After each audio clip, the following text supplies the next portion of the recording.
Stop faking it, my dad snapped as I struggled to breathe. My aunt said I was just trying to get out of cleaning up.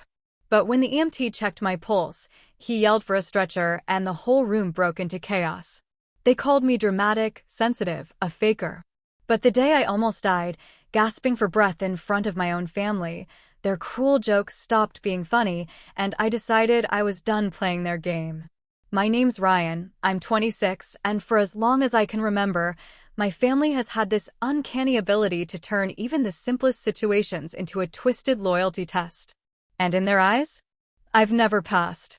It's like they kept this invisible scoreboard, tallying every single time I failed to measure up. Didn't eat enough at a family dinner? Strike. Showed up 5 minutes late to a barbecue? Strike. Refused to force a laugh at one of my dad's cutting digs at me? Another strike. If I ever dared to push back, even slightly, I was immediately told I was too sensitive or just trying to make myself the victim. That was just the toxic air I grew up breathing, sarcasm and judgment, thinly disguised as family bonding. For years, it was always these little moments, the kind you could almost convince yourself to brush off if you desperately wanted to keep the peace. My dad, Mark, is the kind of man who genuinely believes admitting weakness is a cardinal sin. His favorite lines were always, "Walk it off," and "Stop making excuses." Then there's my Aunt Laura, his older sister, cut from the exact same dismissive cloth, except she wraps her criticism in this cloying, fake concern. She'd ask if I was feeling okay, then immediately follow it up with a venomous whisper, "You've always been a bit fragile, haven't you?" My mom? She usually stayed quiet, though every so often she'd chime in just enough to keep herself from looking like she wasn't part of the group. And then there's my cousin, Tyler, Aunt Laura's absolute golden child. He's 30, still lives at home, and somehow never lifts a finger at any family gathering, yet he's constantly praised for being such a hard worker. I learned early on that family events weren't about enjoying each other's company. They were about proving yourself worthy of belonging. So, when I was younger, I played along. I smiled, I helped with chores, I tried to keep my head down. But no matter how much I pitched in, it always felt like I was the first one to be criticized if something wasn't done perfectly. My dad would find a way to twist it, and Aunt Laura would nod along sharply, like she was taking mental notes for later. The day it happened, I was already dreading the family cookout. It was at my parents' house, which meant there was no making an excuse to skip without causing an absolute storm. The plan was the same as always: eat, make small talk, then clean up for hours while my dad and Tyler lounged in the living room, glued to the TV. I told myself I'd just get through it quietly. I showed up on time, brought dessert, and even offered to help my mom set up before anyone else arrived. She accepted, but I could tell from her tone that she thought it was the least I could do. By the time everyone was there, the air felt heavy, partly from the oppressive summer heat, partly from the usual tension. Conversations were light on the surface, but I caught the sideways glances when I didn't laugh at Tyler's predictable jokes about me still being single. I kept busy, running back and forth between the kitchen and the yard, carrying trays of food, refilling drinks. The heat started getting to me at some point, and I felt this strange, alarming tightness in my chest. It wasn't like anything I'd ever felt before, a terrifying mix of pressure and dizziness. I tried to ignore it, figuring I just needed to sit for a minute, but when I finally leaned against the counter, my dad's voice cut through the background noise like a knife. "Quit faking it," he snapped from across the kitchen, his eyes narrowing like I'd just committed a crime. "We still have dishes piled up in the sink.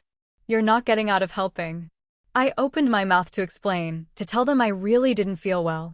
But before I could, Aunt Laura chimed in from the dining table, her voice dripping with that fake concern. "Oh, please, Ryan. You've been pulling this act since you were a kid. The old, 'I'm not feeling well' trick to get out of cleaning. He's just tired from standing, Mark. Don't coddle him." Her words stung in that familiar way, like a slap wrapped in velvet. But before I could even think about defending myself, another crushing wave of dizziness hit me. My vision blurred slightly, and I had to physically steady myself against the counter. My breathing felt shallow, each inhale shorter than the last. I could hear my pulse thrumming in my ears, fast and uneven, and a cold sweat started forming at the back of my neck. I just need. My voice sounded weak, even to me, a strained whisper. I tried to take a deeper breath, but it felt like my chest was locked in place. Oh, for crying out loud, my dad muttered, impatient. Fine, sit down for a second, but don't think this means you're done helping. His words were sharp, almost disgusted, like I'd just inconvenienced him beyond belief. I tried to walk toward a chair, but halfway there, my legs buckled. I caught myself against the wall, and that's when my cousin Tyler finally bothered to look up from his phone. Man, you're being dramatic, he said with a smirk, a sneer twisting his lips. You should have been in theater. I wanted to shout at them, to make them see that this wasn't some performance, that I was genuinely terrified. But my breaths were coming faster now, shallow and panicked. My chest burned. My hands tingled. I could feel the cold, suffocating edges of a panic attack closing in, but it wasn't the kind you could think your way out of. It was physical, involuntary, consuming. That's when my mom finally stood up and said, Mark, maybe we should. But she didn't finish. Someone had already called for an ambulance. I didn't even see who. All I knew was that moments later, a paramedic was in front of me, crouched low to meet my eyes. Sir, can you hear me? How long have you been having trouble breathing? I tried to answer, but it came out as a strained gasp, a pathetic wheeze. He pressed 2 fingers to my neck, checking my pulse, and his expression changed instantly. We need a stretcher now, he shouted toward the door. The shift in the room was immediate. Chairs scraped. Conversations cut off mid-sentence. Aunt Laura's face went pale, and my dad froze like someone had hit pause on him. The noise of the party died, replaced by the quick, purposeful movements of the EMTs. And in that sudden, suffocating silence, every single one of them realized at the same time that something was seriously wrong. But instead of that instant outpouring of concern you'd expect from family, there was this awkward, sickening hesitation, like they didn't quite know how to act now that their convenient, lazy, dramatic Ryan narrative didn't fit anymore. My dad stood there, arms crossed, watching the EMTs wheel the stretcher in, almost as if he was waiting for them to declare it was all in my head. Aunt Laura had that tight, polite smile plastered on, the one she uses when she's pretending she didn't just insult someone. They got me onto the stretcher and started moving me toward the front door.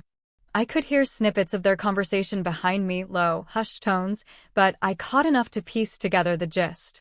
Aunt Laura said something like, well, you know Ryan, he probably just worked himself up. He's always been a bit theatrical.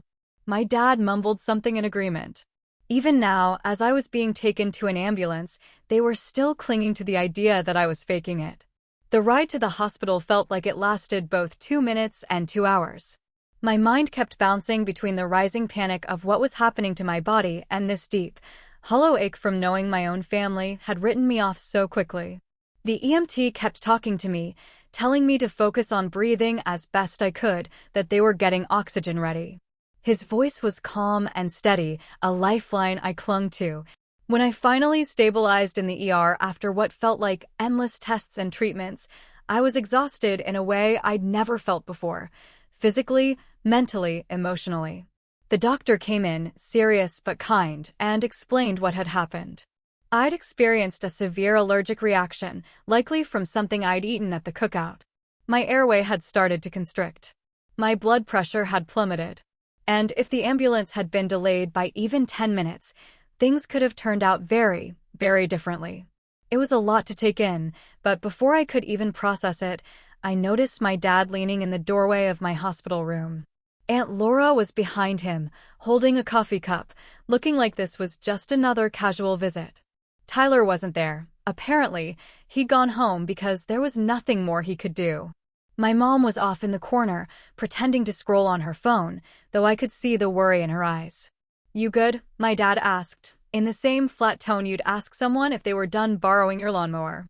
The doctor gave him a sharp look, then repeated, almost word for word, that this had been a life-threatening reaction and that I needed to take serious precautions from now on. He even detailed the exact symptoms I'd been having, the very ones they'd brushed off as laziness or dramatics. My dad nodded like he understood, but then, unbelievably, he said, "So what?" "He's allergic to barbecues now." Aunt Laura laughed softly, like it was a harmless joke, and added, "We've all had food not agree with us before. You just push through." The doctor didn't laugh. He looked between them and me, clearly picking up on the toxic dynamic, and said, his voice firm, "No, this isn't about pushing through." He could have died. His voice was strong enough to silence the room for a few seconds, but I knew my dad. That kind of silence wasn't acceptance. It was pure, unadulterated annoyance. I stayed in the hospital overnight for observation. My mom left early, saying she needed to get the house cleaned up after the party. Aunt Laura and my dad didn't even bother to come back the next morning. The only reason I got home was because a nurse arranged for a volunteer driver to take me. My own family didn't even bother to pick me up. When I walked into my apartment later that day, still feeling weak and emotionally raw, there was already a text from my dad waiting for me. "Glad you're feeling better. Don't forget we've got the family reunion in 2 weeks." No apology. No acknowledgement of what had happened. Just an expectation that I'd show up again, ready to play my role as the one they could mock or ignore until it was time to clean up. I tried to let it go, at least for a few days, telling myself maybe they were just uncomfortable with emotions and didn't know how to handle what happened. But then the story started spreading. I heard from a cousin that Aunt Laura had been telling people I'd overreacted and caused a scene at the cookout, making everyone uncomfortable. She even claimed the EMTs didn't seem that concerned and that the hospital kept me overnight just to be safe, not because it was serious. That was the moment the slow burn started in my chest. Not the tightness from before, but something sharper, colder. Anger. The kind that doesn't flare up and fade, but simmers, gaining heat, gaining resolve over time. I could have let it slide if they'd just been dismissive. That was normal. But rewriting the entire story to make me look bad, to gaslight me about my near-death experience, that was something else entirely. And when the next family event rolled around, the favoritism and quiet jabs were worse than ever. I didn't want to go to the reunion, but I also knew if I skipped it, they'd twist that into proof I was still sulking or trying to make everything about me. So, 2 weeks later, I showed up.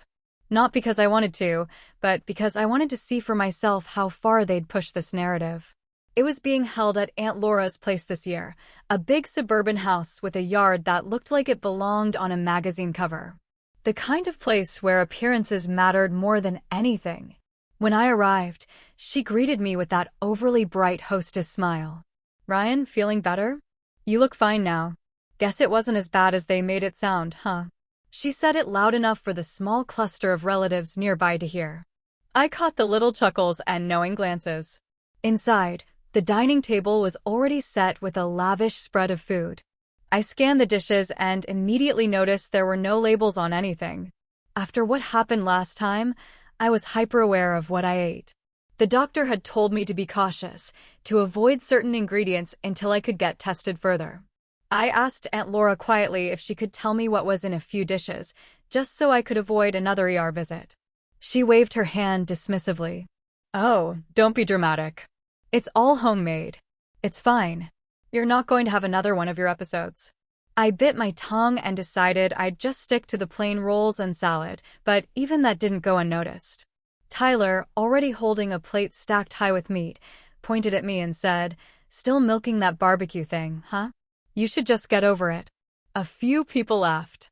My dad, sitting nearby, just smirked instead of shutting him down. For the first hour, I kept to myself, eating quietly and making small talk with the few relatives who weren't openly mocking me. But as the afternoon wore on, the mood shifted in a way I didn't see coming. Someone announced that it was game time, and they started setting up this trivia challenge they do every year. It's usually harmless, except this time I noticed something strange when I saw the prize on the counter, an envelope with my name written on it. I frowned and asked Aunt Laura about it, thinking maybe it was just a coincidence. She smiled slightly. "Oh, that? It's a little surprise. You'll see." When it was my turn to play, she made a point of calling everyone into the living room. "All right, everyone. This round is special. We've got a Guess the Lie game starring Ryan." I froze in place as she continued. We're going to read 3 stories about him. 2 are true, 1's made up, and you all have to guess which one's the fake. I wanted to object, to scream, but they'd already started. The first story was about how I once spilled a drink on my cousin at a wedding and blamed the bartender.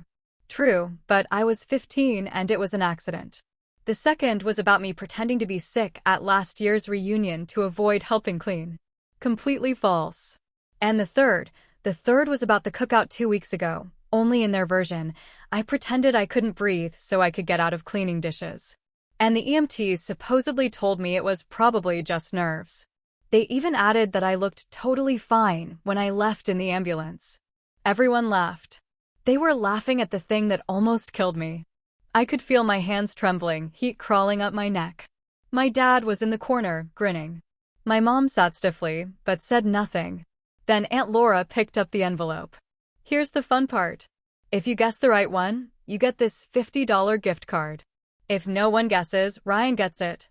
The guesses started flying. Some people thought the cookout story was fake.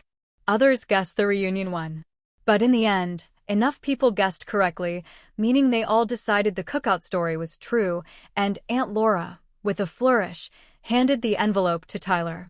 Tyler tore it open, and I caught a glimpse inside before he could hide it away. It wasn't $50. It was a voucher for a barbecue restaurant. I don't think I've ever felt my stomach drop so fast. This wasn't just mocking anymore. This wasn't just favoritism. This was deliberate, targeted cruelty. They'd turned my life-threatening allergic reaction into a family joke, complete with a prize, and made sure the person who mocked me the most got to wave it in my face. I left early that day without saying goodbye. But something inside me shifted on the drive home. The trust, whatever sliver of it I'd been desperately holding on to, was shattered. Gone. This wasn't about misunderstanding or generational differences anymore. This was about control, humiliation, and making absolutely sure I stayed in the role they'd assigned me.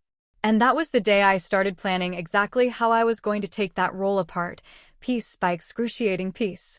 The drive home from that reunion felt longer than any road I'd ever taken. My hands were tight on the steering wheel, but my mind was somewhere else entirely, looping over every laugh, every smirk, every sideways glance I'd just endured. The image of that barbecue voucher kept flashing in my head like a cruel neon sign. I could hear Tyler's smug voice, Aunt Laura's gleeful tone, my dad's silent approval. When I got back to my apartment, I shut the door and stood in the dark for a few minutes. Normally, I'd throw on the TV or scroll my phone to distract myself, but this time, there was no distraction big enough. It all just sat there, heavy. I realized for maybe the first time that I was utterly alone in this. I didn't just have an unsupportive family. I had a family who saw me as entertainment, as someone they could publicly ridicule for sport. The days after were quiet, but in a hollow kind of way. I went to work, came home, ate whatever I could throw together, and barely spoke to anyone. I wasn't even angry in the explosive sense anymore. I felt drained, almost numb, like they'd finally succeeded in squeezing all the energy out of me. Even the thought of confronting them seemed pointless. What would I say? Please don't mock the thing that almost killed me? They'd just twist it into me being sensitive again. I started dodging their calls. Aunt Laura left a voicemail about needing me to bring dessert for Tyler's birthday. My dad texted me a reminder about a family workday to help out at his house. I ignored both. I knew it would cause ripples, but for the first time, I didn't care about the ripples. I cared about getting through each day without feeling like my chest was caving in. But even as I withdrew, I couldn't stop replaying certain moments. The way the EMT's voice had changed when he checked my pulse. The doctor's firm tone when he told my family I could have died. The fact that not a single one of them, not my dad, not Aunt Laura, not Tyler, took that seriously. It was a strange combination of feelings. Shame for letting them treat me this way for so long, and something sharper underneath. The beginnings of resolve. The turning point came a week later when I got my allergy test results back. There it was, in black and white. I was severely allergic to a specific ingredient that had been in one of Aunt Laura's homemade sauces. Severe enough that the doctor stressed I should always carry an EpiPen, avoid anything with even trace amounts, and be prepared to seek emergency help immediately if I reacted again. He gave me a detailed written report detailing the reaction, how dangerous it had been, and how lucky I'd been to get help in time. Holding that paper in my hands, I felt a profound shift. This wasn't just my word against theirs anymore. This was documented, indisputable fact, and they had mocked it. Not in private, not in some heat-of-the-moment remark, but in front of the entire family with a prize for the best punchline. I didn't share the results with them. Not yet. Instead, I tucked the report away in a drawer and started making small changes. I cut down even further on contact. I kept my social media quiet. I started tracking every incident in a private document, every message, every comment, every little jab. At first, it was just a way to get it out of my head. But the more I wrote, the more I started to see patterns and possibilities. Meanwhile, the silence didn't go unnoticed. I heard from a cousin that Aunt Laura had been telling people I was pouting and isolating myself to make them feel guilty. Tyler apparently thought it was hilarious and said I'd probably show up at Christmas with a medical alert bracelet just for attention.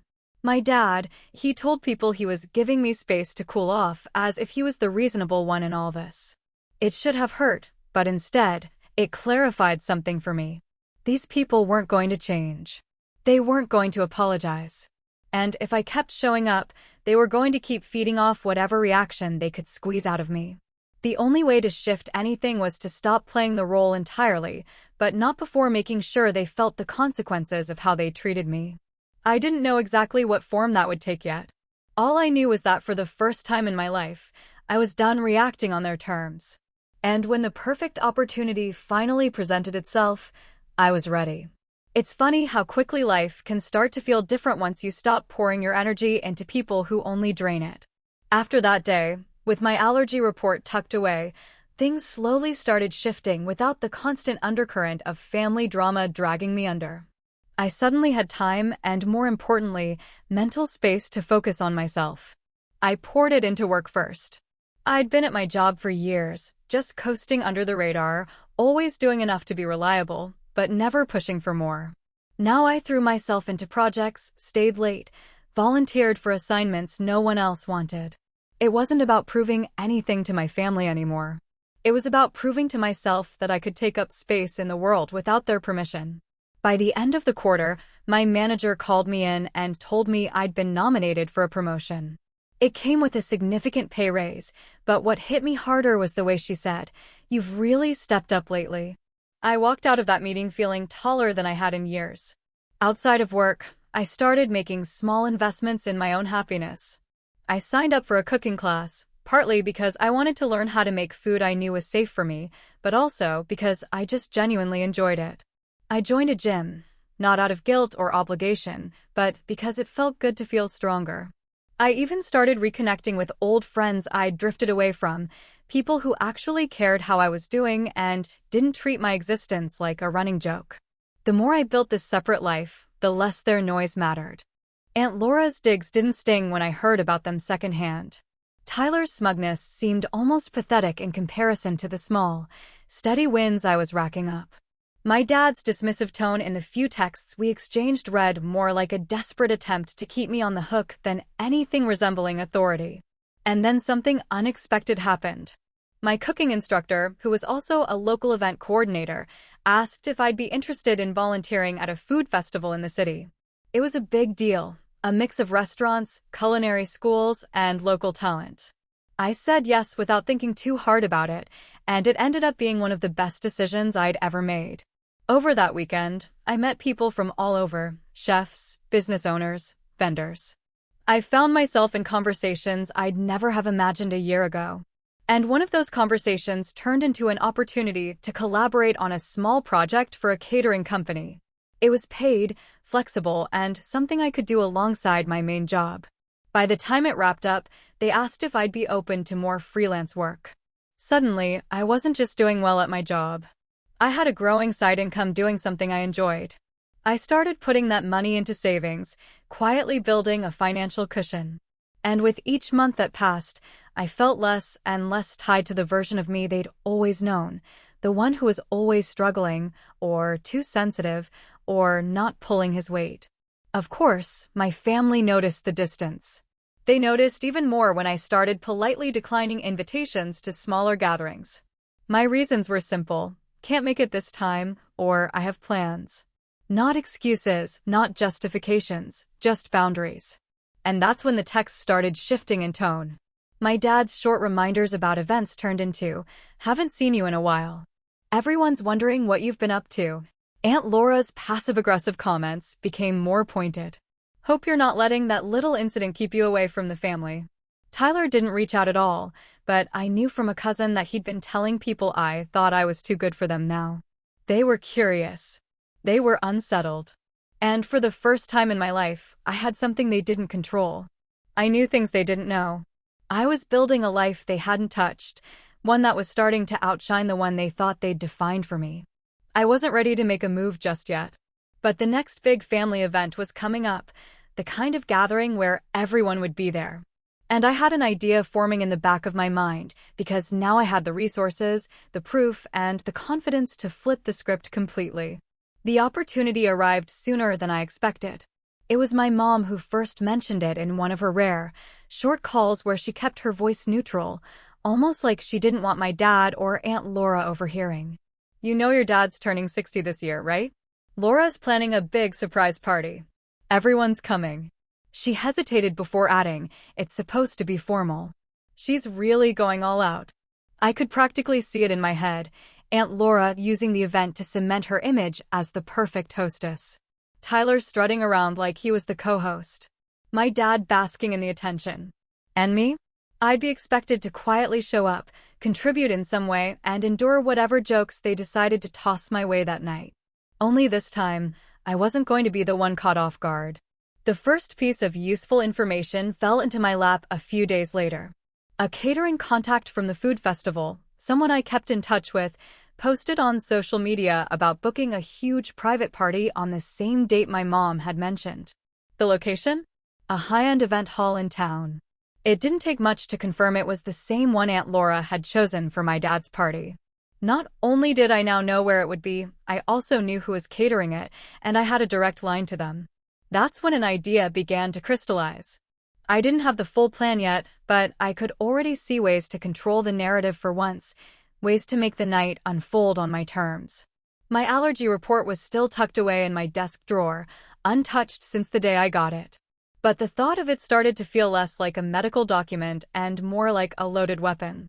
Not in a malicious way, but in a way that could force the truth into the open without me ever raising my voice. Meanwhile, I kept playing my part. I replied to my dad's occasional texts with short but polite answers. When Aunt Laura sent out the official group message inviting me to the party with a note that the dress code was black tie, no exceptions, I responded with a simple, looking forward to it. No sarcasm, no hint of my real intentions. Then something else fell into place. The catering company needed extra hands for a smaller event the week before the party, and they reached out to see if I'd be available. I said yes, knowing it would give me a perfect reason to chat casually with the head chef and some of the staff who'd be working my dad's event. I learned small but telling details, the exact menu, the setup schedule, even how Aunt Laura had insisted on surprise speeches after dinner. That last bit was gold. It meant there would be a moment in the evening when the entire room's attention would be focused on the front. A moment where anything said would be impossible to ignore. I didn't tip my hand to anyone. I just kept collecting information, making quiet calls, and mapping out how to use the night to my advantage. And as each piece of the puzzle slid into place, the anticipation started building. For years, they dictated the setting, the tone, and the story.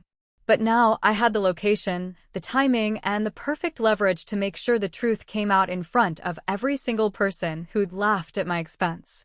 And best of all, they wouldn't see it coming until it was far too late to stop it. The night of my dad's 60th arrived, crisp and cool. The kind of evening that made the city lights feel sharper. I showed up at the event hall right on time, dressed to the nines in a black suit that actually fit. A small detail, but one I knew would quietly throw off a few relatives who were used to making jokes about my off-the-rack clothes. I walked in with calm confidence, the kind you only have when you know exactly what's going to happen and exactly when. The hall was stunning. Crystal chandeliers, neatly set round tables, and a buffet that looked like it belonged in a food magazine. I caught sight of the catering team I'd worked with before, and they gave me a subtle nod. We'd already spoken in advance. They knew about my allergy and had taken the extra step of making every single dish labeled clearly. That alone would have been enough to make Aunt Laura grit her teeth, but it was only the opening move. The first hour went as expected. People mingled, clinked glasses, made small talk. Aunt Laura made her grand rounds, introducing herself to anyone who hadn't already been subjected to her syrupy charm. Tyler was at the bar holding court with a cluster of cousins, clearly enjoying the spotlight. My dad was in his element, greeting guests with booming laughter. I played along. I smiled, shook hands, and let them think I'd shown up just to be a good sport. And when dinner was served, I made a deliberate point of filling my plate, not just with the safe options, but with a little bit of everything. Every dish had a label, right down to the sauce ingredients. I could feel Aunt Laura watching me from across the room, her expression flickering with the smallest trace of irritation that her old "don't be dramatic" trick wasn't going to work tonight. Then came the moment I'd been waiting for, the speeches. The lights dimmed slightly, the mic was set up, and Aunt Laura naturally took the stage first. She gave a long, self-congratulatory toast about how much work went into planning the party, how wonderful it was to have the whole family together, and how, at the end of the day, family is about laughter and not taking ourselves too seriously. I knew exactly what she was alluding to. She passed the mic to Tyler, who gave a short, rambling speech, mostly about himself, but ended it with a cringy joke about making sure Ryan stays away from the barbecue table this time. A few polite laughs echoed through the room. My dad chuckled. That was my cue. I stood up slowly, letting the quiet build, and walked toward the stage. Aunt Laura handed me the mic with a forced smile. I could tell she wasn't expecting me to speak, but she also wasn't going to cause a scene by refusing. I wasn't going to say anything tonight, I said, my voice even, steady. But since this is a celebration of family, I think it's the perfect time to clear something up. I paused, letting the words hang in the sudden quiet. 2 months ago at the cookout, I had what the doctor later confirmed was a severe allergic reaction. My airways started to close. My blood pressure dropped. If the ambulance had been 10 minutes later, I might not be standing here tonight. The room went absolutely silent. No shifting chairs, no clinking glasses, just an unnerving stillness. I reached into my jacket pocket and pulled out the folded paper, the allergy report complete with the doctor's notes. This is the medical documentation, every symptom, every detail. I keep it with me now just in case. My eyes swept across the faces in the room, lingering on my dad, then Aunt Laura, then Tyler.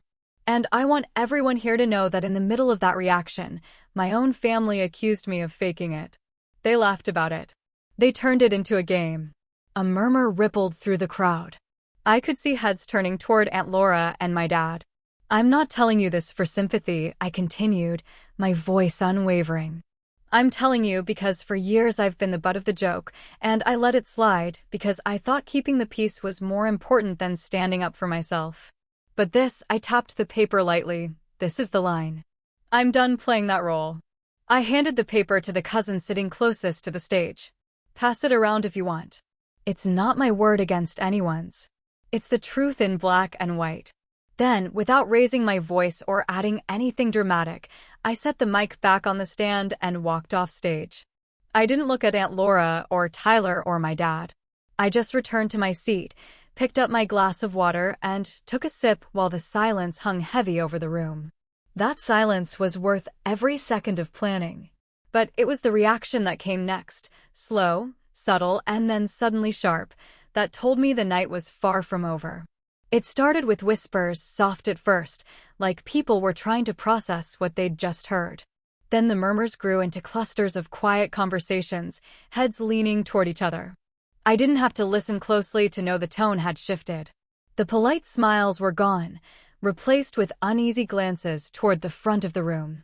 Aunt Laura was frozen beside the podium, still holding her wine glass like she couldn't decide whether to take a sip or throw it.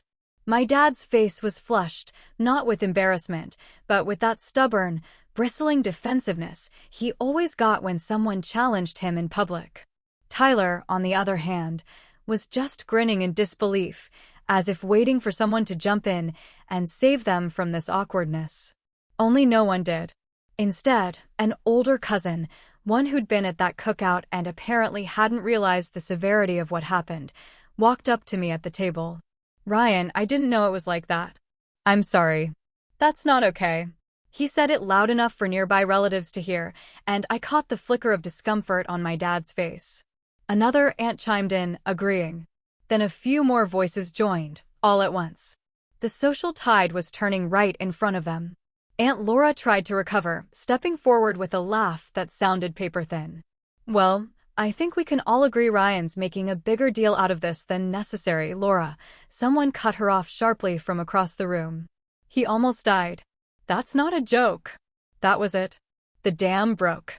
People started questioning them outright. "Why didn't you take it seriously? Why turn it into a game? Did you really hand out a barbecue gift card after that?"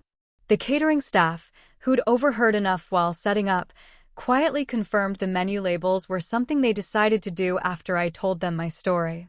That alone made Aunt Laura's "it's fine" attitude look even worse. My dad stood trying to quiet the room, but the more he spoke, the worse it got. His insistence that it was all in good fun only made the pushback louder. For the first time in my life, I watched them lose control of the narrative. Not because I yelled or stormed out, but because their own behavior was finally being held up to the light in front of the very audience they'd always performed for. The rest of the night was tense. Some relatives avoided them entirely, gravitating toward me instead.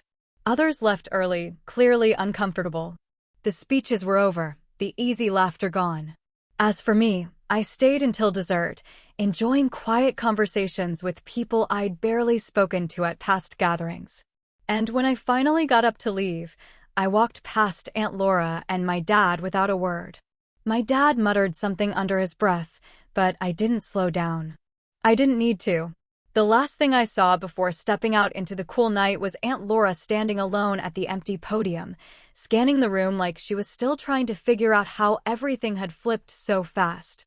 And for the first time in years, I realized they weren't laughing anymore.